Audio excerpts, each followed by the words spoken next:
Dear students, ഇനി നമുക്ക് നോക്കാനുള്ളത് 18ാമത്തെ chapter secularism.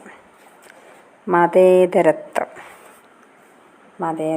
നമ്മൾ എപ്പോഴും പറയുന്ന ഒരു വാക്കാണ്, നമുക്ക് പരിചയമുള്ളൊരു വാക്കാണിത്, മതേതരത്വം. അല്ലേ, ഇന്ത്യ ഒരു മതേതര രാജ്യമാണെന്നൊക്കെ നമ്മൾ പഠിച്ചിട്ടുണ്ട്. The concept of secularism is A controversial one. There are people who support and oppose secularism. Let us examine some circumstances. Throughout the European countries, the Jews experienced discrimination for several centuries. The same Jews showed severe discrimination to the Arab minorities, including Muslims and Christians, in the state Israel. Different forms of discrimination continue to exist against non-Christians in several parts of Europe. In Pakistan and Bangladesh, religious minorities are undergoing severe discrimination. All these instances remind us of the importance of secularism. It also shows that secularism is relevant as long as any type of discrimination exists against any religion. ഈ ചാപ്റ്ററിൽ നമുക്ക് നോക്കാനുള്ളത് meaning of secularism. മതേതരത്വത്തിൻ്റെ അർത്ഥം എന്താണ്? The western and Indian model secularism. മതേതരത്വത്തിൻ്റെ പാശ്ചാത്യ മാതൃകയും ഇന്ത്യൻ മാതൃകയും. Criticism against Indian secularism. Indian മതേതരത്വത്തിനെതിരായ വിമർശനങ്ങൾ. ഇത്രയും കാര്യങ്ങളാണ് നമുക്ക് പഠിക്കാനുള്ളത്. മതേതരത്വം എന്ന സങ്കല്പം ഒരു വിവാദ വിഷയമാണ്, അല്ലേ? മതേതരത്വത്തെ അനുകൂലിക്കുന്നവരുണ്ട്, എതിർക്കുന്നവരുണ്ട്.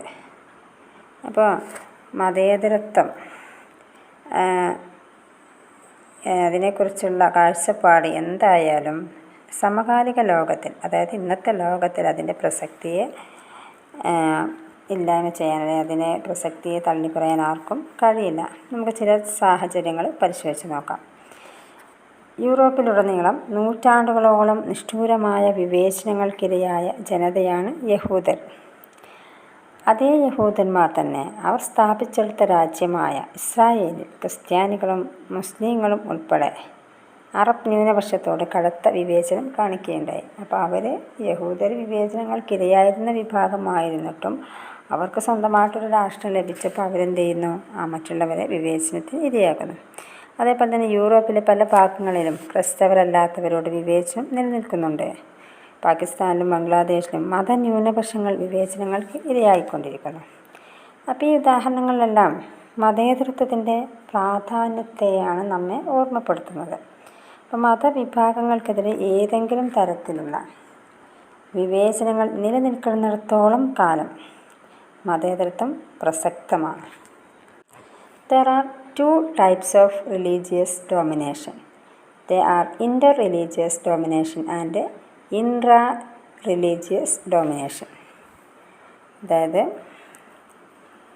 മതമേധാവിത്വം രണ്ട് തരത്തിലുണ്ട്. മേധാവിത്വ സ്വഭാവം, മതങ്ങൾ മേധാവിത്വ സ്വഭാവം പ്രകടിപ്പിക്കുമ്പോഴാണ് മതേതരത്വം പ്രസക്തമാകുന്നത്. അപ്പോൾ മതേതരത്വം രണ്ട് തരത്തിലുണ്ട്. ഒന്ന് അന്തർമതമേധാവിത്വം, രണ്ട് ആന്തരിക മതമേധാവിത്വം. നമുക്കിവ ഓരോന്നും എന്താണെന്ന് നോക്കാം. Inter religious domination. In the preamble to the Indian Constitution, it is declared that India is a secular state. The Constitution declares that every citizen of India has the right to live with freedom and dignity in any part of the country. Inter-religious domination means the domination shown by one religion on the other. Still, different types of discrimination exist in our society. Let us examine some examples. The rights following the Assassination of Indira Gandhi in 1984. Nearly 4,006 were massacred in Delhi and many other parts of the country. The families of the victims think that the guilty were not punished. അന്തർമത മേധാവിത്വം എന്താണെന്ന് നോക്കാം. അതായത് മതങ്ങൾ മേധാവിത്വ സ്വഭാവം പ്രകടിപ്പിക്കുമ്പോഴാണ് മതേതരത്വം പ്രസക്തമാകുന്നത്. അപ്പം മതമേധാവിത്വം രണ്ട് തരത്തിലുണ്ട്. ഒന്ന് അന്തർമത മേധാവിത്വം, രണ്ട് ആന്തരിക മതമേധാവിത്വം. നമുക്ക് അന്തർമത മേധാവിത്വം എന്താണെന്ന് നോക്കാം. ഇന്ത്യൻ ഭരണഘടനയുടെ ആമുഖത്തിൽ തന്നെ ഇന്ത്യ ഒരു മതേതര രാഷ്ട്രമാണെന്ന് പറയുന്നുണ്ട്. അതായത് ഓരോ ഇന്ത്യൻ പൗരനും രാജ്യത്തിൻ്റെ എവിടെയും സ്വാതന്ത്ര്യത്തോടെയും അന്തസ്സോടും കൂടി ജീവിക്കാനുള്ള അവകാശമുണ്ട്. എങ്കിലും നമ്മുടെ സമൂഹത്തിൽ പലതരത്തിലുള്ള വിവേചനങ്ങൾ എന്നും നിലനിൽക്കുന്നുണ്ട്. നമുക്ക് ചില ഉദാഹരണങ്ങൾ പരിശോധിക്കാം. 1984 ഇന്ദിരാഗാന്ധി വധിക്കപ്പെട്ടതിനെ തുടർന്നുണ്ടായ കലാപങ്ങളിൽ ഡൽഹിയിലും രാജ്യത്തിൻ്റെ മറ്റു ഭാഗങ്ങളിലുമായി 4000-ഓളം സിഖുകാർ കൂട്ടക്കൊല ചെയ്യപ്പെട്ടു. കുറ്റവാളികൾ ശിക്ഷിക്കപ്പെട്ടിട്ടില്ലെന്ന് ആക്രമണത്തിനിരയായവരുടെ കുടുംബാംഗങ്ങൾ കരുതുന്നു. മറ്റൊരു എക്സാമ്പിളാണ് the Muslim fundamentalist forced thousands of Kashmiri Pandits to leave their homes in the Kashmir Valley. They could not return to their home places even after 2 decades. Another one in the Gujarat riots of 2002. Nearly 2,000 Muslims were massacred. The surviving members of these families could not go back to the villages in which they lived. മറ്റൊരു ഉദാഹരണമാണ് ഹിന്ദുക്കളായ ആയിരക്കണക്കിന് കാശ്മീരി പണ്ഡിറ്റുമാരെ കാശ്മീർ താഴ്വരയിൽ നിന്നും മുസ്ലിം ഭീകരവാദികൾ തുരത്തിയോടിക്കുകയുണ്ടായി. 2 പതിറ്റാണ്ടുകൾ കഴിഞ്ഞിട്ടും അവർക്ക് ഇനിയും ജന്മനാട്ടിലേക്ക് മടങ്ങാൻ കഴിഞ്ഞിട്ടില്ല. മറ്റൊന്നാണ് 2002 ഗുജറാത്ത് കലാപത്തിൽ 2000-ഓളം മുസ്ലിങ്ങൾ കൂട്ടക്കൊല ചെയ്യപ്പെട്ടു. അക്രമികളുടെ കൈകളിലകപ്പെടാതെ രക്ഷപ്പെട്ടവരുടെ കുടുംബാംഗങ്ങൾക്ക് അവർ താമസിച്ചിരുന്ന ഗ്രാമങ്ങളിലേക്ക് ഇനിയും മടങ്ങാൻ സാധിച്ചിട്ടില്ല.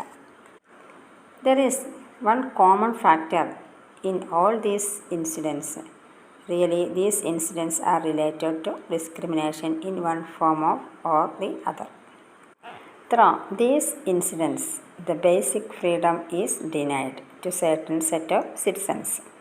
There are also several instances of religious persecutions.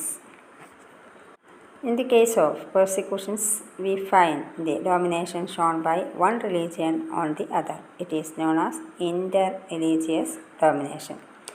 Secularism is an ideology which opposes all kinds of interreligious domination. നമ്മൾ പറഞ്ഞ ഉദാഹരണങ്ങൾ പൊതുവായ ഒരു ഘടകമുണ്ട്. അവയെല്ലാം ഏതെങ്കിലും വിധത്തിൽ വിവേചനവുമായി ബന്ധപ്പെട്ടിരിക്കുന്നു. ഓരോ സംഭവം നമ്മൾ നോക്കുകയാണെങ്കിൽ ഒരു സമുദായത്തിൽപ്പെട്ടവരാണ് അക്രമത്തിന് ഇരയായിട്ടുള്ളത്. അവർ ആക്രമിക്കപ്പെട്ടത് ഒരു പ്രത്യേക മതത്തിൽപ്പെട്ടത് കൊണ്ട് മാത്രമാണ്. അപ്പോൾ മുകളിൽ പറഞ്ഞ സംഭവങ്ങളെല്ലാം മതപീഡനത്തിൻ്റെ എക്സാമ്പിൾസാണ്. ഒരു മതം മറ്റൊരു മതത്തിനു മേൽ കാണിക്കുന്ന ആധിപത്യത്തെയാണ് അന്തർമത മേധാവിത്വം എന്ന് പറയുന്നത്. ഒരു മതം മറ്റൊരു മതത്തിനു മേൽ കാണിക്കുന്ന ആധിപത്യത്തെയാണ് എന്ത് പറയുന്നത്? അന്തർമത മേധാവിത്വം. അപ്പോൾ എല്ലാവിധത്തിലുള്ള അന്തർമത മേധാവിത്വത്തെയും എതിർക്കുന്ന ഒരു സിദ്ധാന്തമാണ് മതേതരത്വം. Secularism is not an anti-religious ideology. Inside a religion, there may exist deep-rooted problems. Domination has rooted in different forms and aspects. The intra-religious domination appears in the form of discrimination on women, discrimination on the lower castes, and domination of conservation, religious fundamentalism, and persecution of the opponents. Thus, religious domination is formed into 2 ways. inter-religious domination and intra-religious domination. Secularism opposes all forms of institutionalized religious dominations. ആന്തരിക മത മേധാവിത്വം. മതങ്ങൾക്കുള്ളിൽ തന്നെ ഒരുപാട് പ്രശ്നങ്ങൾ നിലനിൽക്കുന്നുണ്ട്. നമുക്കറിയാം, ഏതൊരു മതം എടുത്ത് നോക്കിയാലും അതിൽ ഭിന്നതകൾ കാണാൻ സാധിക്കും. അപ്പം മേധാവിത്വം പല രൂപങ്ങളിലും ഭാവങ്ങളിലും നിലനിൽക്കുന്നുണ്ട്.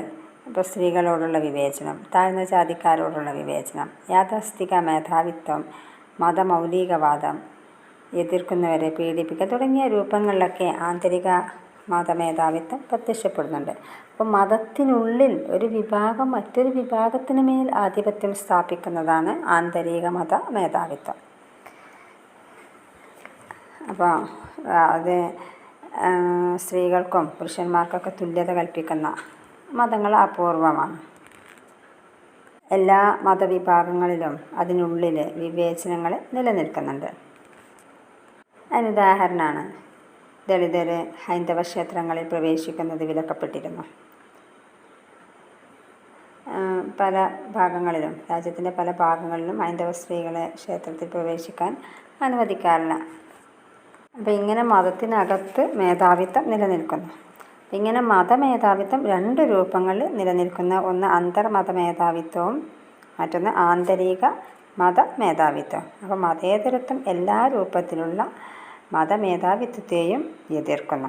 അന്തർമത മേധാവിത്വം എന്ന് പറഞ്ഞാൽ ഒരു മതം മറ്റൊരു മതത്തിന് മേൽ ആധിപത്യം സ്ഥാപിക്കുന്നു.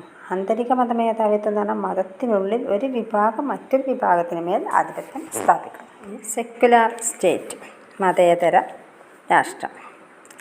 Different methods are suggested for the creation of a secular society preventing religious discrimination. It is believed that religious discrimination can be prevented by proper education and also by the formation of a secular state. Education is the best way to give awareness and consciousness to the people. It helps to change the minds of the people. But religious discrimination cannot be eradicated only through education or through the goodness of some persons. The interference of the state is also necessary. For establishing secularism, a secular state is necessary. Only the state which promotes religious tolerance, religious freedom and religious equality can prevent religious conflict and religious discrimination. The religious heads should not interfere in the affairs of a state. The state directly governed by priests are called theocratic states. Secular state means a state has no official religion and the religious heads should not interfere in the affairs of the state. The state which promotes religious tolerance, religious freedom and religious equality also. A state, in order to be secular in the real sense of the term, should not be theocratic. Moreover, it should not have any formal or legal relation with any particular religion. A secular state must be committed to principles and goals which are derived from non-religious sources. These goals include peace, religious freedom, interreligious and intra-religious equality, and freedom from religious oppressions and discriminations. മതേതര രാഷ്ട്രം. മതപരമായ ഒരു മതേതര സമൂഹം സ്ഥാപിക്കുന്നതിന് അല്ലെങ്കിൽ മതേതര രാഷ്ട്രം സ്ഥാപിക്കുന്നതിന് പല മാർഗങ്ങളും പറയുന്നുണ്ട്. ബോധവൽക്കരണം, മതേതര രാഷ്ട്രത്തിൻ്റെ രൂപീകരണം എന്നിവയിലൂടെയൊക്കെ വിവേചനം തടയാൻ കഴിയുമെന്നാണ് കരുതുന്നത്. ഒരു മതേതര സമൂഹം നിർമ്മിക്കാൻ മനുഷ്യൻ്റെ മനസ്സിൽ നിന്നാണ് തുടങ്ങേണ്ടതെന്നാണ് പറയുന്നത്. ജനങ്ങളെ ബോധവൽക്കരിക്കാനും അവരെ ഉണർത്താനുമുള്ള ഏറ്റവും നല്ല മാർഗമായിട്ട് പറയുന്നത് വിദ്യാഭ്യാസമാണ്. എന്നാൽ വിദ്യാഭ്യാസത്തിലൂടെ മാത്രം ചില വ്യക്തികളുടെ നന്മയിലൂടെ മാത്രം മതപരമായ വിവേചനം ഇല്ലായ്മ ചെയ്യാൻ കഴിയില്ല. അതിന് രാഷ്ട്രത്തിൻ്റെ ഇടപെടൽ കൂടി ആവശ്യമാണ്. മതേതര രാഷ്ട്രം സ്ഥാപിക്കുന്നതിന് മതേതരത്വം സ്ഥാപിക്കുന്നതിന് ഒരു മതേതര രാഷ്ട്രം ആവശ്യമാണ്. മതസഹിഷ്ണുതയും മതസ്വാതന്ത്ര്യവും മതസമത്വവും നിലനിൽക്കുന്ന ഒരു രാഷ്ട്രത്തിന് മാത്രമേ സംഘട്ടനങ്ങളും വിവേചനങ്ങളും ഇല്ലായ്മ ചെയ്യാൻ സാധിക്കുകയുള്ളൂ. അതേപോലെ തന്നെ ഒരു രാഷ്ട്രത്തിൻ്റെ ഭരണം മതമേധാവികൾ നിർവഹിക്കാൻ പാടില്ല.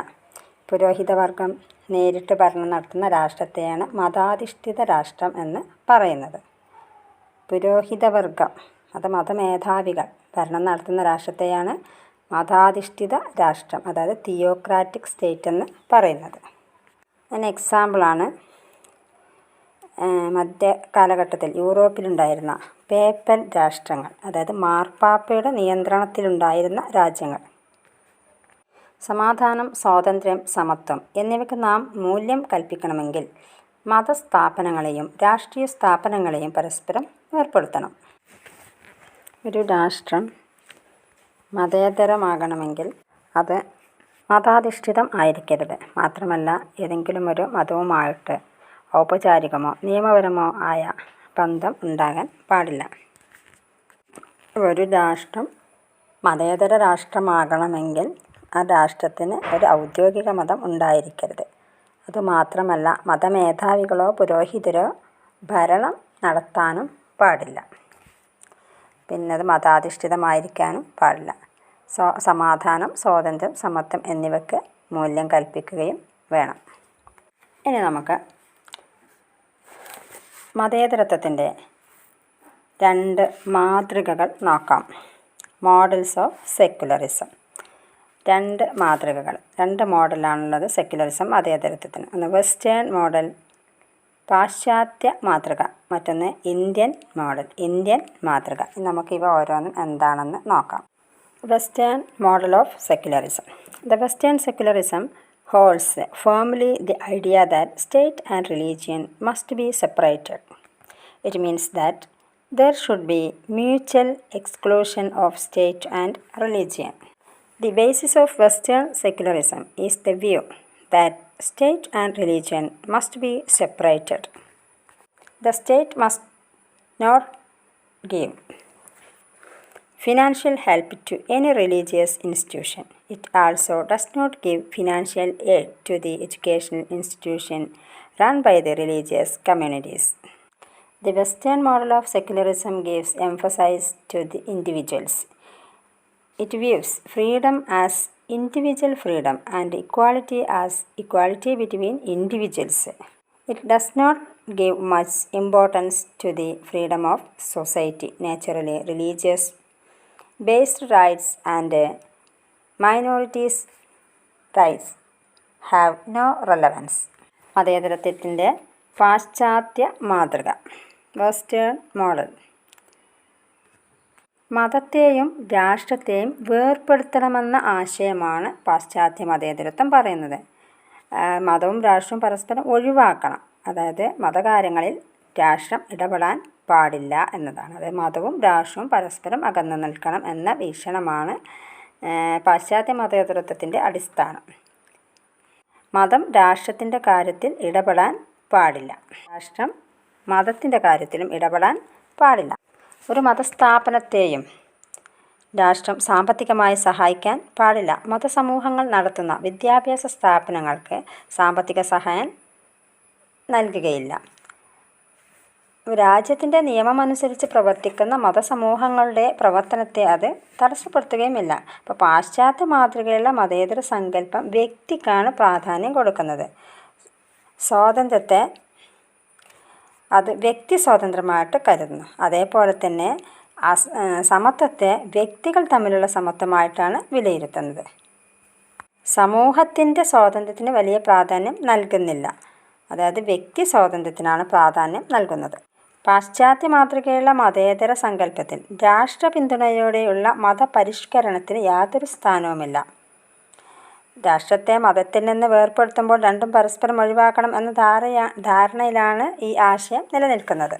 അതായത് പാശ്ചാത്യ മതേതര സങ്കല്പം പറയുന്നത് മതത്തെയും രാഷ്ട്രത്തെയും പരസ്പരം വേർപെടുത്തണമെന്നാണ്. അതായത് രാഷ്ട്രം മതകാര്യങ്ങളിൽ ഇടപെടാൻ പാടില്ല എന്ന ആശയമാണ്. ഇനി ഇന്ത്യൻ മോഡൽ ഓഫ് സെക്യുലറിസം നോക്കാം. മതേതരത്വത്തിൻ്റെ ഇന്ത്യൻ മാതൃക. Indian secularism believes that the state can interfere in religious affairs for attaining social welfare. Thus, Indian secularism rejected the Western concept of separate state and religion.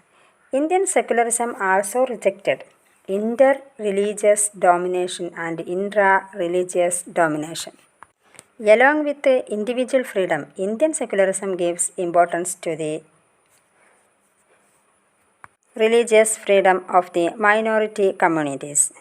Indian Constitution gives freedom to individuals to believe in and propagate any religion.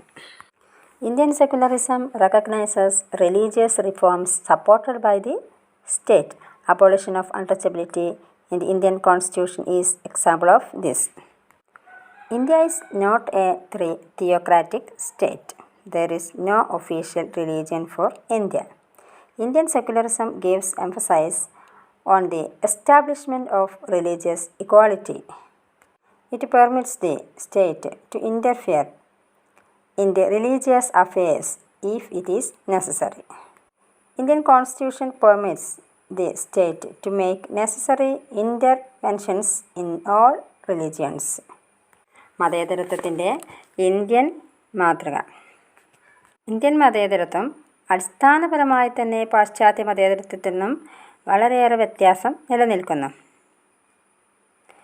രാഷ്ട്രം മതകാര്യങ്ങളിൽ ഇടപെടാൻ പാടില്ല എന്ന പാശ്ചാത്യ മതേതരത്വത്തിൻ്റെ ആശയത്തെ Indian മതേതരത്വം നിഷേധിക്കുന്നു. അതായത് സാമൂഹ്യക്ഷേമത്തിനു വേണ്ടി രാഷ്ട്രത്തിന് മതകാര്യങ്ങളിൽ ഇടപെടാം. അന്തർമത മേധാവിത്വത്തെയും ആന്തരിക മതമേധാവിത്വത്തെയും ഇന്ത്യൻ മതേതരത്വം എതിർക്കുന്നു. അപ്പോൾ പാശ്ചാത്യ മതേതരത്വം പറയുന്നത് രാഷ്ട്രം മതകാര്യങ്ങളിൽ ഇടപെടാൻ പാടില്ല, ഇവ രണ്ടും വേർപെടുത്തണമെന്നാണ്. എന്നാൽ ഇന്ത്യൻ മതേതരത്വം അതല്ല പറയുന്നത്. മതകാര്യങ്ങളിൽ രാഷ്ട്രം നിയമാനുസൃതമായ ഇടപെടൽ ആവശ്യമാണെന്നാണ് പറയുന്നത്. അപ്പോൾ ചില സാമൂഹികമായുള്ള ദുരാചാരങ്ങളൊക്കെ ഇല്ലായ്മ ചെയ്യുന്നതിന് വേണ്ടി രാഷ്ട്രം മതകാര്യങ്ങളിൽ ഇടപെട്ടിട്ടുണ്ട്. ഇന്ത്യയിൽ ദളിതർക്കും സ്ത്രീകൾക്കുമെതിരെ ഹിന്ദു മതത്തിൽ നിലനിൽക്കുന്ന പീഡനങ്ങളെ ഇന്ത്യൻ മതേതരത്വം എതിർക്കുന്നു. അതേപോലെ ഇസ്ലാം മതത്തിലും ക്രൈസ്തവ മതത്തിലും സ്ത്രീകൾക്കെതിരെയുള്ള വിവേചനത്തെയും അത് എതിർക്കുന്നു. ഇന്ത്യൻ മതേതരത്വം വ്യക്തികളുടെ മതസ്വാതന്ത്ര്യത്തോടൊപ്പം ന്യൂനപക്ഷ സമുദായങ്ങളുടെ മതസ്വാതന്ത്ര്യത്തിനും പ്രാധാന്യം നൽകുന്നു. അതായത് ഇഷ്ടമുള്ള മതം സ്വീകരിക്കുന്നതിനും പ്രചരിപ്പിക്കുന്നതിനുള്ള അവകാശം ഇന്ത്യൻ ഭരണഘടന ഉറപ്പു നൽകുന്നു. ഇപ്പോൾ രാഷ്ട്രത്തിൻ്റെ പിന്തുണയോടെയുള്ള മതപരിഷ്കരണത്തെ ഇന്ത്യൻ മതേതരത്വം അംഗീകരിക്കുന്നു. അയിത്തത്തെ നിരോധിച്ചത് ഇതിന് ഉദാഹരണമാണ്. ശൈശവിവാഹത്തെ നിരോധിച്ചുകൊണ്ടും മിശ്രവിവാഹത്തിന്മേൽ ഹിന്ദുമതം ഏർപ്പെടുത്തിയ വിലക്കുകൾ നീക്കിക്കൊണ്ടും ധാരാളം നിയമങ്ങൾ ഇന്ത്യ ഗവൺമെൻറ് നിർമ്മിച്ചിട്ടുണ്ട്. അപ്പോൾ ഇന്ത്യ ഒരു മതാധിഷ്ഠിത രാഷ്ട്രമല്ല. കാരണം ഇന്ത്യക്ക് ഔദ്യോഗിക ഒരു മതം ഇല്ല. മതപരമായ സമത്വം സ്ഥാപിക്കുന്നതിനാണ് ഇന്ത്യൻ മതേതരത്വം ഊന്നൽ നൽകുന്നതിന്. എല്ലാ മതങ്ങളിലും ഒരു തത്വാധിഷ്ഠിതമായ ഇടപെടൽ ഇന്ത്യൻ മതേതരത്വം രാഷ്ട്രത്തെ അനുവദിക്കുന്നു. അതായത് മതകാര്യങ്ങളിൽ ആവശ്യമാണെങ്കിൽ രാഷ്ട്രത്തിന് ഇടപെടാം. രാഷ്ട്രം ഇടപെട്ടുകൊണ്ട് തന്നെയാണ് സാമൂഹികമായുള്ള ദുരാചാരങ്ങളൊക്കെ ഇല്ലായ്മ ചെയ്തിട്ടുള്ളത്. ഇന്ത്യൻ മതേതരത്വവും പാശ്ചാത്യ മതേതരത്വവും തമ്മിലുള്ള വ്യത്യാസങ്ങൾ എന്തൊക്കെയാണെന്ന് നോക്കാം. Differences between western secularism and Indian secularism. അപ്പോൾ ഫസ്റ്റ് നമുക്ക് വെസ്റ്റേൺ സെക്യുലറിസം പാശ്ചാത്യ മതേതരത്വം നോക്കാം. State and religion keeps distance without mutual interference. രാഷ്ട്രവും മതവും പരസ്പരം ഇടപെടാതെ കർശനമായ അകലം പാലിക്കുന്നു. രണ്ടാമത്തെ പോയിൻ്റാണ് gives importance to individuals and his rights. വ്യക്തികൾക്കും വ്യക്തികളുടെ അവകാശങ്ങൾക്കും പ്രാധാന്യം നൽകുന്നു. 3. Gives importance to equality between different religious groups. വിവിധ മതഗ്രൂപ്പുകൾ തമ്മിലുള്ള സമത്വത്തിന് പ്രാധാന്യം നൽകുന്നു. State does not support religious reforms. മതപരിഷ്കാരത്തെ രാഷ്ട്രം പിന്തുണയ്ക്കുന്നില്ല. State does not give financial help to religious institutions. മതസ്ഥാപനങ്ങളെ രാഷ്ട്രം സാമ്പത്തികമായി സഹായിക്കുകയില്ല. ഇനി ഇന്ത്യൻ സെക്യുലറിസം നോക്കാം. State makes necessary interference in religious matters. രാഷ്ട്രം മതകാര്യങ്ങളിൽ തത്വാധിഷ്ഠിതമായ ഇടപെടൽ നടത്തുന്നു. Protects the rights of individuals and religious communities. വ്യക്തികളുടെ അവകാശങ്ങളും മതസമൂഹത്തിൻ്റെ അവകാശങ്ങളും സംരക്ഷിക്കുന്നു. Third point, gives importance to equality between different religions. വിവിധ മതങ്ങൾക്കിടയിലുള്ള സമത്വത്തിന് പ്രാധാന്യം നൽകുന്നു. അടുത്ത point, gives attention to the rights of minorities. ന്യൂനപക്ഷങ്ങളുടെ അവകാശങ്ങൾക്ക് ശ്രദ്ധ നൽകുന്നു. State supports religious reforms. മതപരിഷ്കാരത്തെ രാഷ്ട്രം പിന്തുണക്കുന്നു. Gives financial help to religious institutions. മതസ്ഥാപനങ്ങളെ രാഷ്ട്രം സാമ്പത്തികമായി സഹായിക്കുന്നു. ഇത്രയാണ് പാശ്ചാത്യ മതേതരത്വവും ഇന്ത്യൻ മതേതരത്വവും തമ്മിലുള്ള വ്യത്യാസങ്ങൾ. ഇനി നമുക്ക് ഇന്ത്യൻ മതേതരത്വത്തിൻ്റെ വിമർശനങ്ങൾ എന്തൊക്കെയാണെന്ന് നോക്കാം. Criticism of Indian secularism. ഇത് ചോദിക്കുന്ന ക്വസ്റ്റ്യനാണ് കേട്ടോ. ക്രിറ്റിസിസം, ഇന്ത്യൻ മതേതരത്വത്തിൻ്റെ വിമർശനങ്ങൾ ഇമ്പോർട്ടൻ്റ് ആണ്. ഇന്ത്യൻ മതേതരത്വത്തിൻ്റെ വിമർശനങ്ങളാണ്: 1. ആൻറ്റി റിലീജിയസ്, മതവിരുദ്ധമാണ്. 2. വെസ്റ്റേൺ ഇമ്പോർട്ട്, പാശ്ചാത്യ ഇറക്കുമതിയാണ്. 3. അപ്പീസിങ് മൈനോറിറ്റീസ്, ന്യൂനപക്ഷത്വമുണ്ട്. 4. ഇൻ്റർവെൻഷനിസ്റ്റ്, മതത്തിൽ അനാവശ്യമായി ഇടപെടുന്നു. Vote bank politics, vote bank രാഷ്ട്രീയത്തെ പ്രോത്സാഹിപ്പിക്കുന്നു. ഇമ്പോസിബിൾ പ്രോജക്റ്റ്, അസാധ്യമായൊരു പദ്ധതിയാണ്. ഇത്രയാണ് ഇന്ത്യൻ മതേതരത്വത്തിൻ്റെ വിമർശനങ്ങൾ. ഇനി നമുക്കിവ ഓരോന്നും എന്താണെന്ന് നോക്കാം. ഫസ്റ്റ് വൺ, ആൻറ്റി റിലീജിയസ്, മതവിരുദ്ധം. Some critics argue that Indian secularism is anti-religious, but we cannot agree with this view. It is a fact that Indian secularism opposes domination of institutionalized religions, but it is not opposing religions as such, so it is not anti-religious. Indian മതേതരത്വം മതവിരുദ്ധമാണെന്നാണ് ചില വിമർശകർ പറയുന്നത്. ഈ അഭിപ്രായത്തോട് നമുക്ക് യോജിക്കാൻ കഴിയില്ല. കാരണം ഇന്ത്യൻ മതേതരത്വം എതിർക്കുന്നത് മതങ്ങളെയല്ല, സ്ഥാപിത മതങ്ങളുടെ മേധാവിത്വത്തെയാണ്. സ്ഥാപിത മതങ്ങളുടെ മേധാവിത്വത്തെ മാത്രമാണ് ഇന്ത്യൻ മതേതരത്വം എതിർക്കുന്നത്, അല്ലാതെ മതങ്ങളെയല്ല. അതിനാൽ അത് മതവിരുദ്ധമല്ല.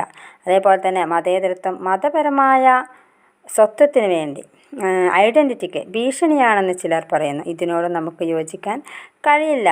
കാരണം മതേതരത്വം മതസ്വാതന്ത്ര്യത്തെയും സമത്വത്തെയും പ്രോത്സാഹിപ്പിക്കുകയാണ് ചെയ്യുന്നത്. രണ്ടാമത്തെ പോയിൻ്റ്, വെസ്റ്റേൺ ഇമ്പോർട്ട്, പാശ്ചാത്യ ഇറക്കുമതിയാണെന്നാണ്. Under criticism on Indian secularism is that it is related to Christianity. They say that since it is western it is not suitable to Indian conditions. It is meaningless to say that secularism is not suitable to India since it is a Western import. Nothing can be rejected merely on the ground that it has originated in the Western world. We have accepted a number of things from dresses to internet from the Westerners. Our parliamentary democracy itself has its origin in the West. Indian മതേതരത്വത്തിൻ്റെ മറ്റൊരു വിമർശനമാണ് പാശ്ചാത്യ ഇറക്കുമതിയാണെന്ന്. അതായത് Indian മതേതരത്വം ക്രിസ്തുമതവുമായി ബന്ധപ്പെട്ടതാണെന്നും അത് പാശ്ചാത്യ ലോകത്ത് ആണ് ഉത്ഭവിച്ചതെന്നുമാണ് പറയുന്നത്. അപ്പോൾ പാശ്ചാത്യ രാജ്യങ്ങളിൽ നിന്ന് ഉത്ഭവിച്ചു എങ്കിൽ അതിനെ നമുക്ക് നിരാകരിക്കാൻ കഴിയില്ല. അപ്പോൾ മതേതരത്വം പാശ്ചാത്യ ഇറക്കുമതി ആയതിനാൽ ഇന്ത്യക്ക് അത് അനുയോജ്യമല്ല എന്ന വാദം നമുക്ക് അംഗീകരിക്കാൻ കഴിയില്ല. ഇപ്പോൾ പാശ്ചാത്യ ലോകത്ത് ഉത്ഭവിച്ചു എന്നൊരു കാരണത്താൽ നാം ഒന്നിനെയും ഒഴിവാക്കുന്നില്ല. ഇപ്പോൾ വേഷവിധാനം മുതൽ ഇൻ്റർനെറ്റ് വരെയുള്ള ലക്ഷക്കണക്കിന് കാര്യങ്ങൾ നാം പാശ്ചാത്യരിൽ നിന്നും സ്വീകരിച്ചിട്ടുണ്ട്. നമ്മുടെ പാർലമെൻ്ററി ജനാധിപത്യം വരെ പാശ്ചാത്യരിൽ നിന്നും കടം കൊണ്ടതാണ്. അതേപോലെ ഇന്ത്യൻ ആശയമാണ് പൂജ്യം കണ്ടുപിടിച്ചത് ഇന്ത്യക്കാരല്ലേ. അപ്പോൾ അതുകൊണ്ട് തന്നെ തങ്ങൾ ഉപയോഗിക്കുന്നില്ലെന്ന് യൂറോപ്യന്മാർ പറയാറുണ്ടോ? ഇല്ല. അപ്പോൾ ആശയം സ്വീകരിക്കുന്നതിൻ്റെ അടിസ്ഥാനം, ഒരാശയം സ്വീകരിക്കുന്നതിൻ്റെ അടിസ്ഥാനം ഒരിക്കലും അത് പാശ്ചാത്യനാണോ അല്ലേ എന്ന് തീരുമാനിച്ചിട്ടല്ല, അത് നമുക്ക് ഗുണകരമാണോ എന്നതാണ് നോക്കേണ്ടത്. ഇനി അതുമാത്രമല്ല, ഏതൊരു കാര്യവും പാശ്ചാത്യരിൽ നിന്ന് നമ്മൾ ആശയങ്ങൾ കടം സ്വീകരിക്കുകയാണെങ്കിൽ അത് ഇന്ത്യൻ രീതിയിലേക്ക് മാറ്റി, നമുക്കിണങ്ങുന്ന രീതിയിലേക്ക് മാറ്റിയിട്ടാണ് അതിനെ ഇന്ത്യയിൽ അല്ലെങ്കിൽ നമ്മുടെ ഭരണഘടനയിലേക്ക് അത് ഉൾക്കൊള്ളിക്കുന്നത്. ഇനി അടുത്തത് അപ്പീസിങ് minorities, ന്യൂനപക്ഷത്വം. The third criticism against Indian secularism is that it gives necessary protection to unnecessary protection to minorities. It is a fact that Indian secularism stands for minority rights. Can it be justified? The basic needs of minorities should be protected through constitutional laws. Indian Constitution is doing this. The minority rights, as long as they protect their basic needs, can be justified. Some people argue that minority rights are special rights and their expenses are borne by others in the society. ന്യൂനപക്ഷത്വം, Indian മതേതരത്വം ന്യൂനപക്ഷത്തെ അനുകൂലിക്കുന്നു എന്നാണ് മറ്റൊരു വിമർശനമായിട്ട് പറയുന്നത്. Indian മതേതരത്വം ന്യൂനപക്ഷ അവകാശങ്ങൾക്ക് വേണ്ടി നിലകൊള്ളുന്നു. അത് സത്യം തന്നെയാണ്. അതായത് ന്യൂനപക്ഷങ്ങളുടെ അടിസ്ഥാന താൽപ്പര്യങ്ങൾ ഭരണഘടനാപരമായ നിയമങ്ങളിലൂടെ സംരക്ഷിക്കപ്പെടണം. ഇന്ത്യൻ ഭരണഘടന അത് ചെയ്യുന്നു. ന്യൂനപക്ഷ അവകാശങ്ങൾ അവരുടെ അടിസ്ഥാന താൽപ്പര്യങ്ങൾ സംരക്ഷിക്കുന്നിടത്തോളം കാലം ന്യായീകരിക്കപ്പെട്ടതാണ്. ന്യൂനപക്ഷ അവകാശങ്ങൾ പ്രത്യേക അവകാശങ്ങളാണെന്നും അതിൻ്റെ ചെലവുകൾ വഹിക്കേണ്ടി വരുന്നത് മറ്റുള്ളവരാണെന്നും ചിലർ ആരോപിക്കുന്നു. ന്യൂനപക്ഷ അവകാശങ്ങളെ പ്രത്യേക അവകാശങ്ങളായൊന്നും കാണേണ്ടതില്ല. അതായത് അവരെ എന്ത് ചെയ്യുന്നു, അവർക്ക് സംരക്ഷണം നൽകുന്നു. അവരുടെ ആവശ്യങ്ങൾ നിറവേറ്റുന്നതിന് വേണ്ടിയിട്ട് രാഷ്ട്രം ചില കാര്യങ്ങൾ ചെയ്തു കൊടുക്കുന്നു, അത്രയേ ഉള്ളൂ. ഇനി അടുത്തത് ഇൻ്റർവെൻഷനിസ്റ്റ്, ഇടപെടൽ. Critics argue that Indian secularism has restrictive nature and it interferes excessively in the religious freedom of communities. Actually, this is a wrong argument. It is a fact that Indian secularism rejects the idea of non-interference in religion, but it does not recognize excessive interventions in religious affairs. Indian Constitution follows the concept of principled distance. According to this, the state can either interfere or non-interfere in religious affairs on the basis of the need and necessity of the situation. Indian secularism permits religious reforms supported by the state. Several personal laws of religious communities are actually rejecting the concept of secularism because the personal laws of religion do not consider women as equal with men. രാഷ്ട്രം മതകാര്യങ്ങളിൽ ഇടപെടുന്നു എന്നാണ് മറ്റൊരു വിമർശനം.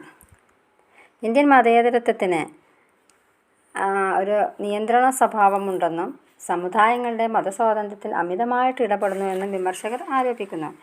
Indian മതേതരത്വം ഒരിക്കലും എന്ത് ചെയ്യുന്നില്ല, മതകാര്യങ്ങൾ അമിതമായിട്ട് ഇടപെടുന്നില്ല.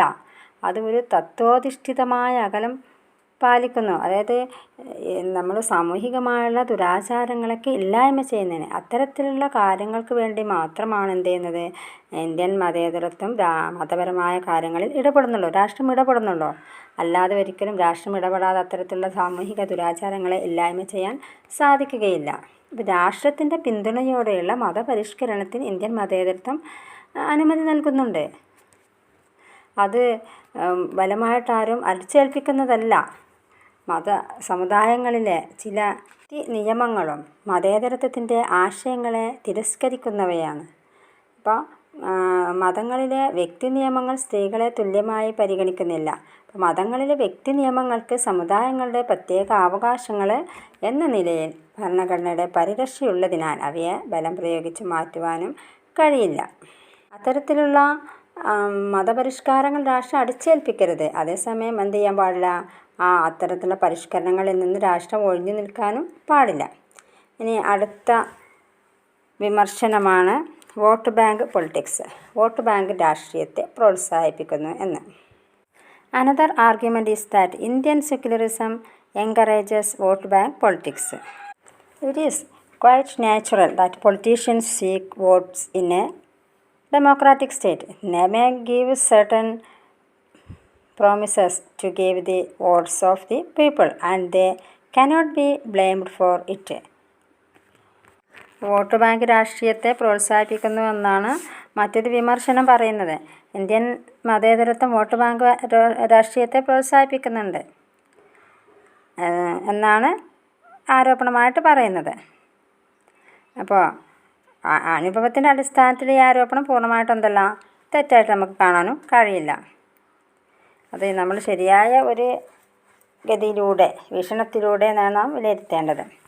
അതായത് ഒരു ജനാധിപത്യ രാഷ്ട്രത്തിൽ രാഷ്ട്രീയക്കാർ വോട്ട് തേടുന്നത് സ്വാഭാവികമാണ്. അവരുടെ ജോലിയുടെ ഭാഗമാണത്. ഒരു വിഭാഗം ജനങ്ങളുടെ വോട്ട് കിട്ടുന്നതിന് വേണ്ടി അവർ ചില വാഗ്ദാനങ്ങളൊക്കെ നൽകിയെന്ന് വരും. അതിനെ നമുക്ക് കുറ്റപ്പെടുത്തുന്നതും ശരിയല്ല. അത് ഒരു വിഭാഗത്തിൻ്റെ അല്ലെങ്കിൽ ഒരു സമുദായത്തിൻ്റെയൊക്കെ മതപരമായിട്ടോ അല്ലെങ്കിൽ മറ്റേതെങ്കിലും രീതിയിൽ ഒരു സമുദായത്തിൻ്റെ വോട്ട് ലഭിക്കുന്നതിന് വേണ്ടി എന്ത് ചെയ്യുന്നു, രാഷ്ട്രീയക്കാർ വോട്ട് ചോദിക്കാറുണ്ട്. അതിനുവേണ്ടി ചില വാഗ്ദാനങ്ങളൊക്കെ കൊടുക്കാറുണ്ട്. അതാണ് വോട്ട് ബാങ്ക് രാഷ്ട്രീയമെന്ന് പറയുന്നത്. അപ്പോൾ ഇത് ഇന്ത്യയിലെ രാഷ്ട്രീയക്കാരെന്ത് ചെയ്യുന്നു, അവർക്ക് വോട്ട് ലഭിക്കുക എന്നുള്ളതാണ് പ്രധാനം. അതിനു വേണ്ടി അവർ ചില വാഗ്ദാനങ്ങളൊക്കെ നൽകിയെന്ന് വരാം. ഒരു വിഭാഗത്തിൻ്റെ ക്ഷേമത്തിന് മറ്റ് വിഭാഗങ്ങളുടെ താല്പര്യങ്ങൾ ബലികഴിച്ചാൽ ന്യൂനപക്ഷത്തിന് വേണ്ടി ഭൂരിപക്ഷത്തിൻ്റെ താല്പര്യങ്ങൾ ഇല്ലായ്മ ചെയ്ത് കഴിഞ്ഞിട്ടുണ്ടെങ്കിൽ പുതിയൊരു അനീതി ഉണ്ടാകുമെന്ന കാര്യത്തിൽ തർക്കമില്ല. എന്നാൽ അത്തരം സംഭവങ്ങൾ ഇന്ത്യയിൽ ഉണ്ടായതായിട്ട് തെളിവുകളൊന്നും ഇല്ല. മറ്റൊരു വിമർശനമാണ് ഇമ്പോസിബിൾ പ്രൊജക്റ്റ്. അസാധ്യമായൊരു പദ്ധതിയാണ് ഇന്ത്യൻ മതേതരത്വം എന്ന്. There are several critics who argue that people with deep religious differences can never live together in peace, and so secularism is an impractical and impossible concept. This is really a wrong argument. The history of Indian urbanization and the history of Ottoman Turks convinces us that religious united people is possible. Moreover, Indian secularism is becoming a model for other countries of the world. Indian മതേതരത്വം അസാധ്യമായ ഒരു പദ്ധതിയാണെന്നാണ് മറ്റൊരു വിമർശനം പറയുന്നത്. മതപരമായിട്ട് വലിയ വ്യത്യാസങ്ങളുള്ള ജനതയ്ക്ക് സമാധാനത്തോടെ ഒത്തൊരുമിച്ച് ജീവിക്കാൻ ഒരിക്കലും സാധിക്കില്ലെന്നാണ് പറയുന്നത്.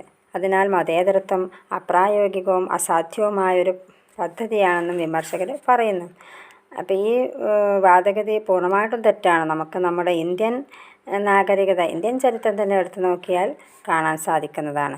ഇന്ത്യയിൽ ഇത്രയും കാലമായിട്ട് എന്ത് ചെയ്യുന്നുണ്ട്, നമ്മുടെ മതേതരത്വം അതേപോലെ തുറന്നു പോകാൻ സാധിച്ചിട്ടുണ്ട് എന്നുള്ളതാണ്. ഇപ്പോൾ ഇന്ത്യൻ നാഗരികതയുടെ ചരിത്രവും ഓട്ടോമൻ സാമ്രാജ്യത്തിൻ്റെ ചരിത്രവും മതപരമായ ഒത്തൊരുമയോടെയുള്ള ജീവിതം സാധ്യമാണെന്ന് നമ്മെ ബോധ്യപ്പെടുത്തുന്നു.